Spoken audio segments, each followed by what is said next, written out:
lagi bersama saya Soimatul Mas'ula. Pada video kali ini saya akan membahas penilaian proyek penguatan profil pelajar Pancasila, yaitu program P5 di SD. Untuk aplikasi ini yang saya gunakan adalah dibuat oleh Ibu Ayu Chandra Astari. Semoga aplikasi ini bisa kita manfaatkan dengan sebaik-baiknya sebagai komponen untuk membuat rapot proyek pelajar Pancasila di sekolah. Pada aplikasi ini terdapat fitur-fitur diantaranya identitas sekolah, data siswa, deskripsi proyek, yaitu proyek 1, proyek 2, proyek 3, catatan proses, raport proyek, dan profil pengembang. Nah, aplikasi penilaian proyek ini bisa digunakan untuk penilaian jenjang PAUD sampai SMA, yaitu pada fase A sampai E pada program sekolah penggerak. Aplikasi ini juga sudah sesuai dengan Kemendikbudristek nomor 56/M/2022 dan juga sesuai dengan keputusan KBTSAP nomor 009-H-KR-2022. Baiklah, langsung saja kita praktekkan cara pengisian rapot P5. Pertama yang kita isi adalah identitas sekolah. Pada identitas sekolah ini kita isikan di kolom yang putih. Ini antara lain nama sekolah, NPSN, NSS, alamat sekolah, sampai dengan tempat tanggal rapor. Untuk rapor ini saya membuat untuk kelas 4, yaitu pada fase B. Kemudian di sini ada tombol seperti rumah, yaitu kembali ke halaman awal ataupun tombol panah ke kiri yang artinya kembali ke halaman sebelumnya.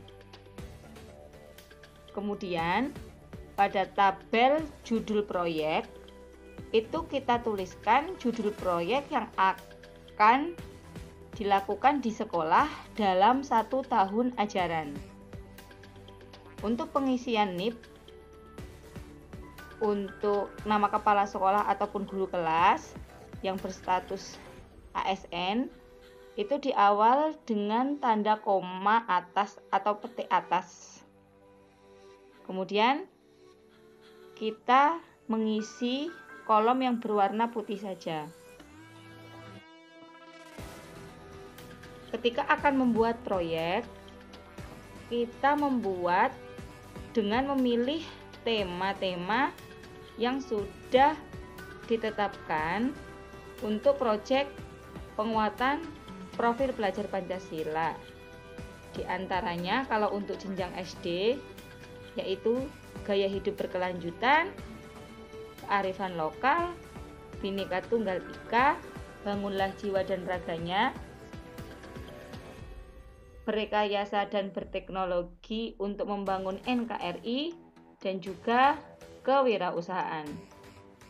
Nah, jadi untuk satuan pendidikan dapat mengembangkan tema menjadi topik yang lebih spesifik sesuai dengan budaya serta kondisi daerah dan satuan pendidikan. Satuan pendidikan diberikan kewenangan untuk menentukan tema yang diambil untuk dikembangkan, baik untuk setiap kelas, angkatan, maupun fase. Nah, untuk satuan pendidikan SD sendiri, itu wajib memilih minimal 2 tema untuk dilaksanakan per tahun. Sedangkan untuk tingkat SMP dan SMA wajib memilih minimal 3 tema per tahun. Di sini untuk satuan pendidikan saya sudah memilih 2 proyek yang akan dilakukan selama 1 tahun ajaran. Proyek pertama itu judulnya adalah Sampahku Hilang, Lingkunganku Aman. Kemudian untuk judul proyek yang kedua yaitu Olahan Buah Khas Daerahku. Untuk judul proyek yang pertama ini kami mengusung tema Gaya Hidup Berkelanjutan. Kemudian kalau untuk proyek yang kedua kita mengusung tema Kewirausahaan. Langsung saja setelah kita isi identitas, sekolah, serta judul proyek, kita kembali ke halaman utama. Kemudian kita isi data siswa. Pada data siswa, ini kita menuliskan data siswa kita yaitu mulai dari nomor induk sekolah, NISN, nama peserta, sampai alamat peserta didik. Nah, jadi ini saya contohkan nama peserta didiknya yaitu yang pertama Erika. Kemudian untuk yang kedua ini misalkan Andi. Nah, jadi kita tuliskan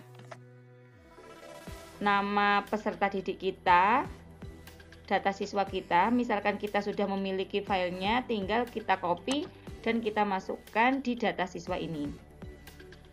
Setelah mengisi data siswa, kita kembali ke halaman utama. Kemudian langkah berikutnya, kita isikan deskripsi proyek. Nah, pada deskripsi proyek ini ada petunjuknya, yaitu kita menuliskan secara singkat tentang deskripsi proyek yang akan dilakukan di sekolah pada tempat yang tersedia. Isikan sesuai dengan jumlah proyek yang Anda lakukan selama 1 tahun ajaran. Nah, jadi ini sudah disediakan kolomnya, yaitu sampai 3 kolom. Proyek 1, 2, 3.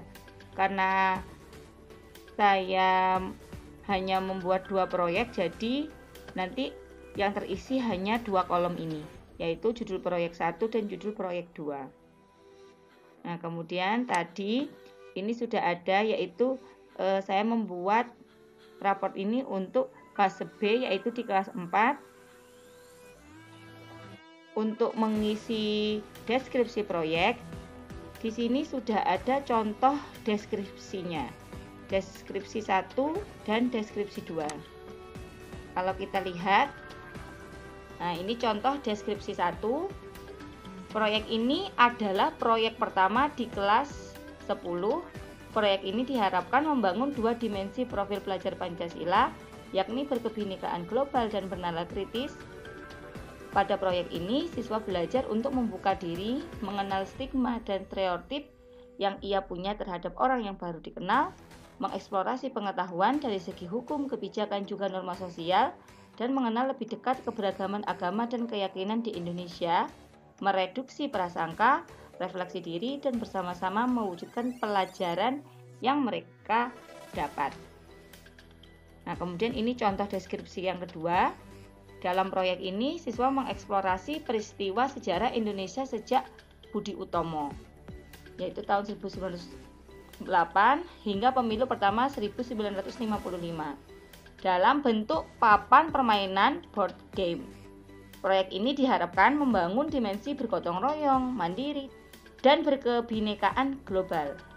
Proyek dibuka dengan mengumpulkan informasi batu-batu loncatan atau milestone, pelajaran sejarah, mengeksplorasi berbagai macam bentuk board game, lalu merancang sebuah permainan yang bisa digunakan untuk membantu teman-teman seusianya mempelajari sejarah.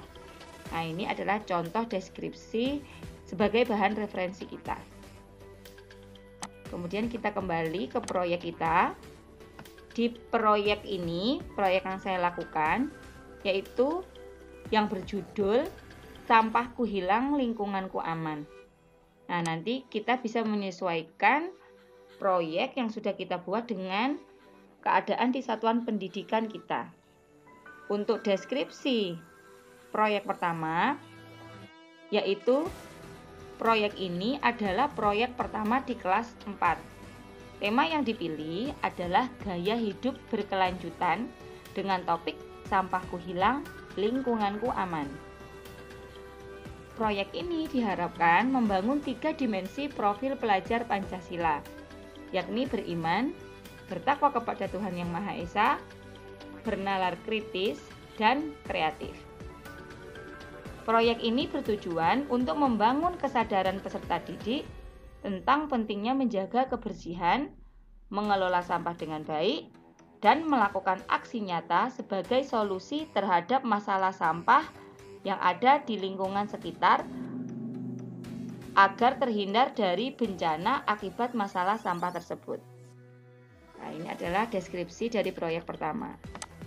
Kemudian proyek kedua yaitu yang berjudul Olahan Buah Khas Daerahku.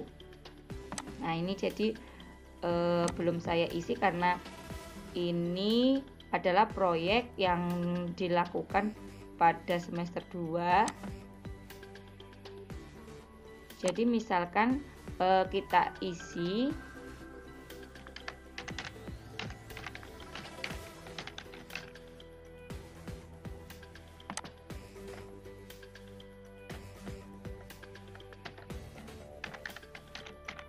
Jadi ini adalah sedikit gambaran dari proyek kedua. Deskripsinya yaitu proyek ini bertema kewirausahaan dengan topik olahan buah khas daerahku. Apabila memuat 3 dimensi, kita tulis 3 dimensi. Jadi kita sesuaikan dengan dimensi profil pelajar yang akan kita kembangkan pada proyek ini. Nah, jadi nanti bisa diteruskan untuk deskripsinya ini pada proyek 2. Kemudian setelah kita mengisi deskripsi pada proyek yang dilakukan selama tahun ajaran, kita kembali ke menu awal. Kemudian kita isi proyek 1. Nah, jadi ini adalah data kegiatan proyek P5, yaitu proyek pertama tadi berjudul Sampahku Hilang, Lingkunganku Aman. Jadi silakan kita input data proyek 1 sesuai dengan yang sudah diidentifikasi pada modul proyek kita. Jadi kita sesuaikan dengan modul proyek yang sudah kita buat sebelumnya. Kita isi input data terlebih dahulu. Nah, untuk input dimensi, elemen dan subelemen proyek 1. Nah, jadi kita pilih dimensinya terlebih dahulu, elemen dan subelemen yang akan digunakan pada proyek 1 P5 ini secara berurutan dari dimensi, elemen, dan subelemen. Jadi dari kiri ke kanan, dan jangan lupa kita tuliskan fase dan juga kelasnya ini. Nah, nanti untuk capaian fasenya itu akan berubah otomatis, jadi tidak perlu kita rubah. Yang kita pilih itu hanya dimensi, elemen, dan subelemen saja. Nah, jadi ini tadi judul proyek satunya adalah Sampahku Hilang, Lingkunganku Aman. Fasenya yaitu adalah fase B. Kemudian kelasnya adalah kelas 4. Nah, pada proyek 1 tadi sudah dijelaskan bahwa akan dikembangkan 3 dimensi profil pelajar, yaitu beriman dan bertakwa kepada Tuhan Yang Maha Esa, bernalar kritis, dan kreatif. Nah, jadi ini contoh pengisiannya. Jadi yang pertama kita pilih dimensinya terlebih dahulu. Nah, kita pilih dimensinya, kemudian kita pilih elemennya. kemudian sub-elemen. Nah, jadi ketika kita sudah memilih ini, ketiga ini, nanti capaian fase B-nya itu akan muncul.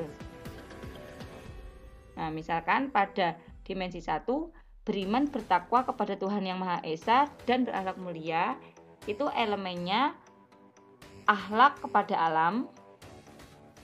Sub-elemen satunya menjaga lingkungan alam sekitar. Kemudian capaian fase B yaitu terbiasa memahami tindakan-tindakan yang ramah dan tidak ramah lingkungan, serta membiasakan diri untuk berperilaku ramah lingkungan. Kemudian pada dimensi 2 yaitu dimensi bernalar kritis, ini kita juga pilih. Nah, itu tadi dimensinya bernalar kritis. Kemudian elemennya memperoleh dan memproses informasi dan gagasan. Sub-elemennya mengidentifikasi, mengklarifikasi, dan mengolah informasi dan gagasan. Jadi diketahui capaian fase B-nya mengumpulkan, mengklasifikasikan, membandingkan, dan memilih informasi dan gagasan dari berbagai sumber. Nah, kemudian karena tadi ada 3 dimensi, jadi kita isikan dimensi ketiga. Ini memang sengaja saya tidak isi karena untuk sebagai contoh.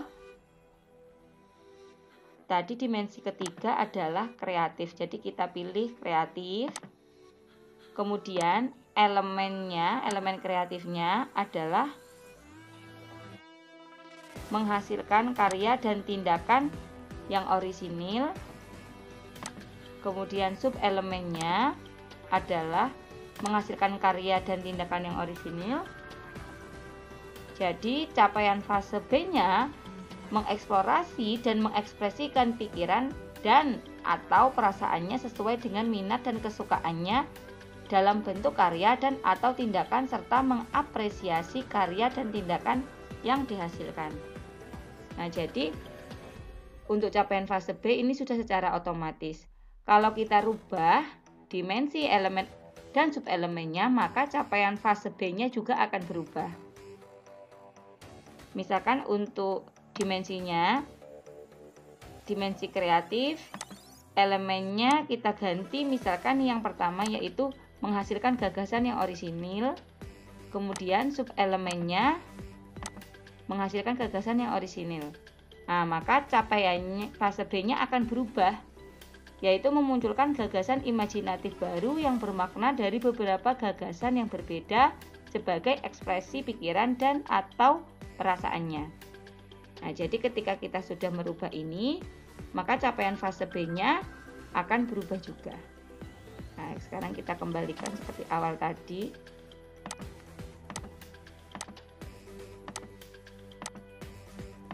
Nah, seperti ini. Nah, ini adalah dimensi-dimensi yang ada pada proyek pertama, yaitu ada 3 dimensi.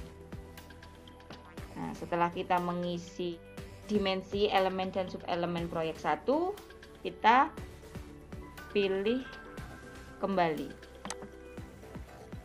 Nah, setelah input data, kita ke penilaian.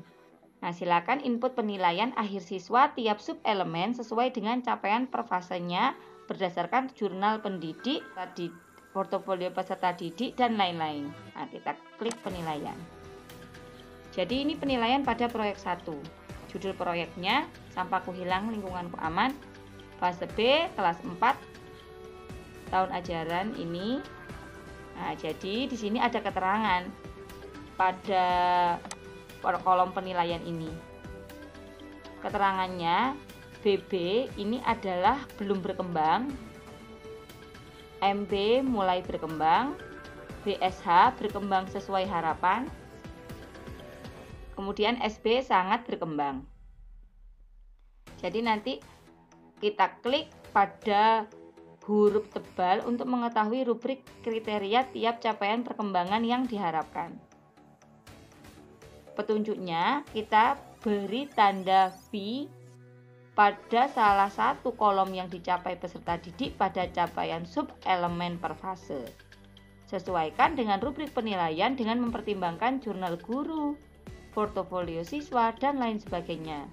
Ketikkan huruf V kapital sehingga terbaca pada bagian rapor. Jadi huruf V-nya dengan huruf kapital.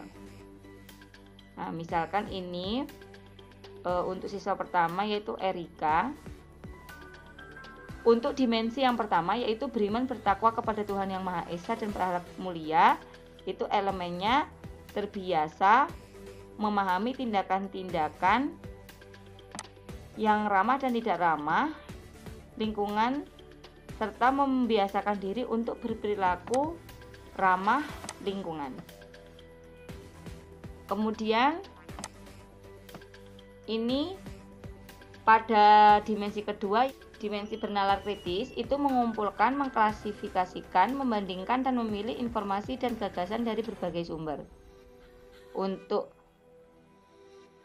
dimensi ketiga kreatif, ini mengeksplorasi dan mengekspresikan pikiran dan atau perasaannya sesuai dengan minat dan kesukaannya dalam bentuk karya dan atau tindakan serta mengapresiasi karya dan tindakan yang dihasilkan.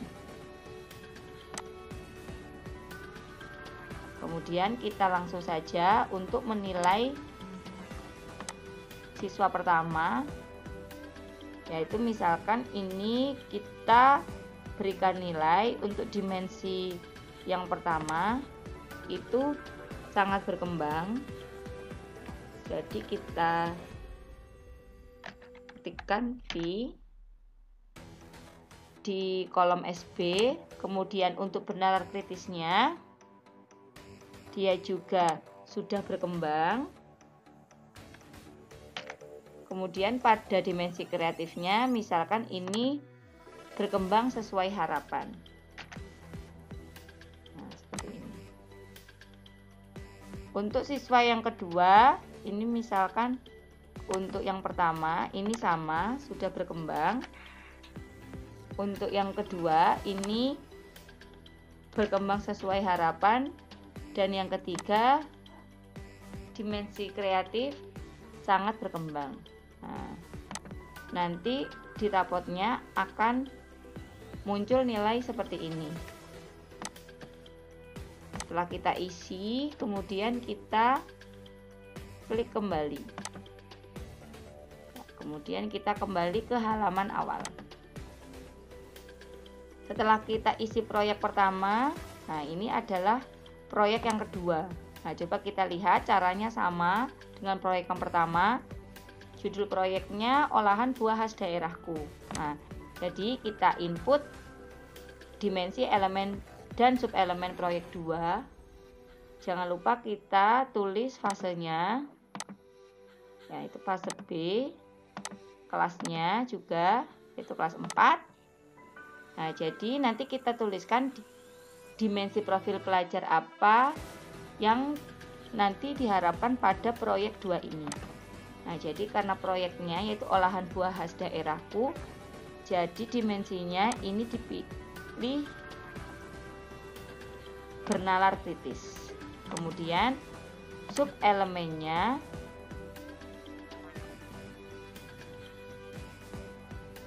adalah ini, kita pilih misalkan ini, terus subelemen satunya yaitu kita pilih ini. Nah, jadi akan muncul capaian fase B. Jadi kita tidak perlu mengetikkan capaian fase B-nya karena sudah terisi otomatis. Nah, jadi misalkan di dimensi yang pertama itu yaitu bernalar kritis, elemen yang dipilih adalah memperoleh dan memproses informasi dan gagasan. Subelemennya yaitu mengidentifikasi, mengklarifikasi, dan mengolah informasi dan gagasan. Kemudian capaian fase B-nya mengumpulkan, mengklasifikasikan, membandingkan, dan memilih informasi dan gagasan dari berbagai sumber. Kemudian misalkan dimensi yang kedua yaitu pada proyek 2 ini adalah bergotong royong.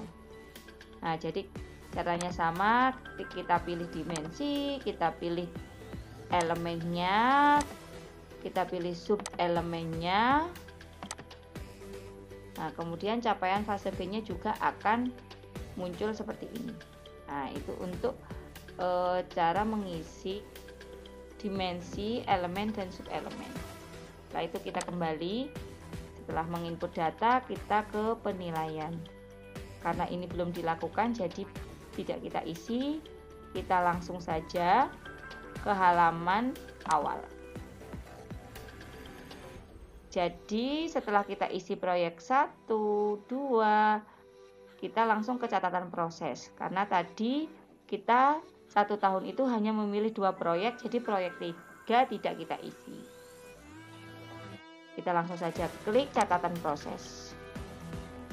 Nah, di catatan proses P5 ini kita input catatan proses pelaksanaan proyek tiap siswa per proyek berdasarkan data observasi, catatan kaki, jurnal pendidik, portofolio peserta, dan lain-lain.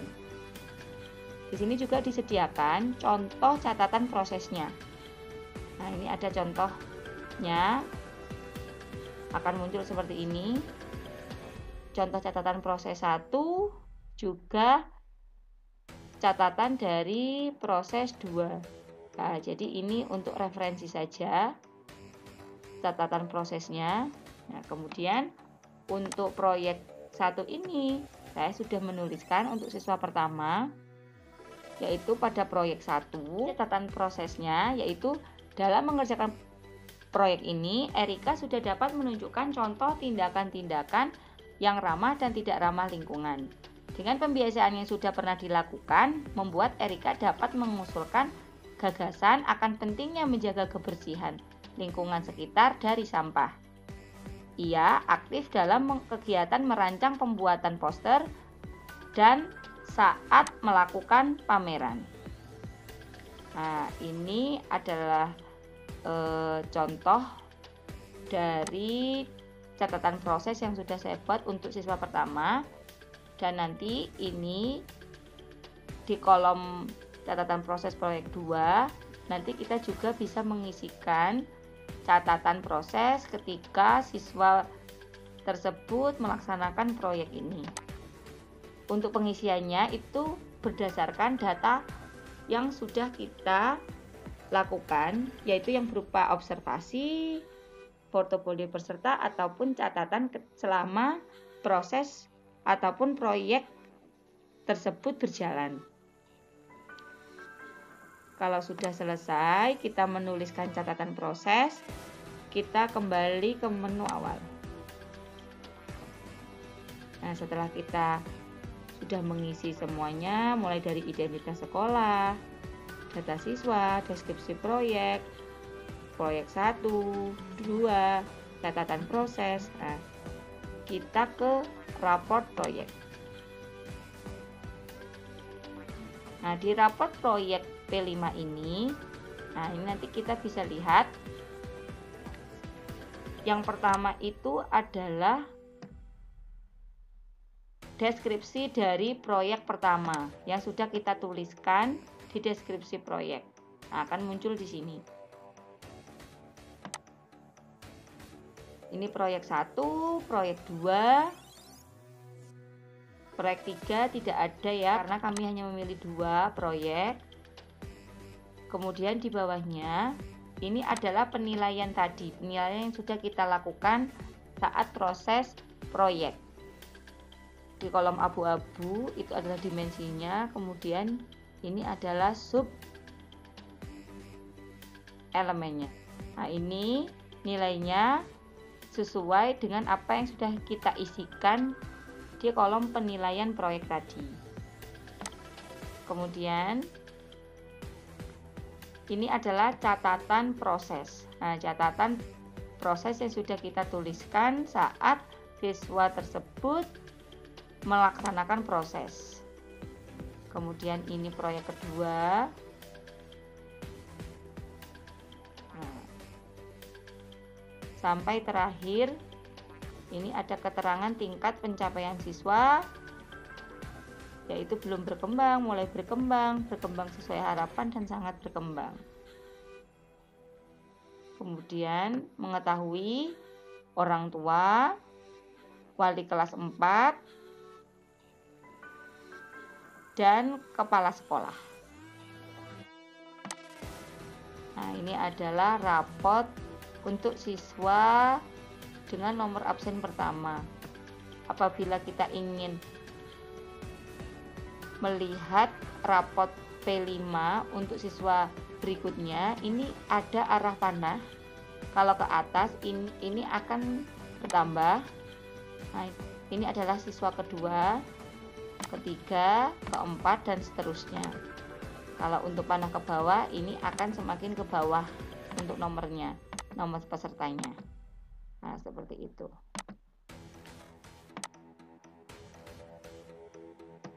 Nah, jika kita ingin mencetak rapot, kita bisa melihat rapot tersebut sebelum kita cetak dengan mengklik print preview. Nah, ini di print preview ini kita bisa melihat bahwa ini ada 5 halaman. Kemudian nanti kita bisa sesuaikan rapotnya seperti ini. Kita sesuaikan dulu untuk orientasi, ukuran kertasnya, marginnya. Nah, setelah biasa sesuai, kita klik OK. Nah, ini next page untuk melihat halaman berikutnya. Nah, ini tadi ada 5 halaman. Ingin melihat jaraknya, kita juga bisa mengklik show margin seperti ini. Nah, jadi kita bisa melihat jarak-jaraknya seperti ini. Kalau sudah sesuai, kita close print preview.